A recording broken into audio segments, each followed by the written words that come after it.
गेल्या काही दिवसापासून पाचोरा आणि बडगाव आणि गिरणाघाटच्या गावांना तीव्र अशा पाणी टंचाईला सामोरे जावं लागत आहे।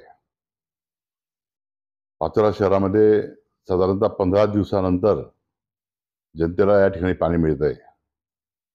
तीच परिस्थिती बडगाव शहराची देखील आहे आणि बडगाव तालुक्यापासून तर दहीगावच्या वंधाऱ्यापर्यंत जी खेडी गिरणेच्या पाण्यावर अवलंबून आहेत अशा सगळ्या खेड्यांना या दुष्काळी परिस्थितीमध्ये पिण्याच्या पाण्यासाठी तीव्रता अगदी मोठ्या प्रमाणामध्ये भासते आहे। आणि म्हणून पाचोरा शहरासह बडगाव शहरासह या ग्रामीण खेड्यांमधल्या लोकांना पिण्याच्या पाण्याची टंचाई दूर व्हावी याच्यासाठी गिरणेचे आवर्तन जे आपलं राखीव कोटा आहे त्याच्यातून पाणी सोडण्याच्या संदर्भामध्ये मी जिल्हाधिकारी यांना माझ्या पत्राद्वारे ईमेल केलेला आहे। व्हॉट्सअपद्वारे देखील त्यांना पत्र देखील दिलेलं आहे आणि दूरध्वनी मार्फत त्यांच्याशी चर्चा केली आणि तात्काळ ही पाण्याची समस्यावर मात करण्यासाठी गिरणेचे जे आवर्तन आहे ते तात्काळ सोडण्यात यावं अशा प्रकारची विनंती माजी जिल्हाधिकारी जळगाव यांना मी केलेली आहे। सध्या नगरपालिकेवर प्रशासक राजवट आहे। पाचोरा असेल बडगाव असेल मुख्याधिकाऱ्यांच्या बदल्या झालेल्या आहेत।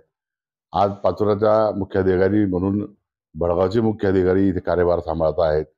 अधिकारी पुरेसे नाहीत। तक्रारी लोक करून करून कोणाकडे करतील आणि म्हणून लोकप्रतिनिधी या नात्याने काही लोकांच्या तक्रारी आमच्याकडे प्राप्त झाल्या आणि म्हणून मी आज दुपारीच जिल्हाधिकारी महाशयांशी संपर्क करून आणि त्यांना लेखी पत्राद्वारे ही मागणी केलेली आहे की त्वरित जर पाणी आपण आवर्तन सोडलं तर पाचोरा बडगावसह ग्रामीण भागातील जनतेचा पाण्याचा प्रश्न मिटेल।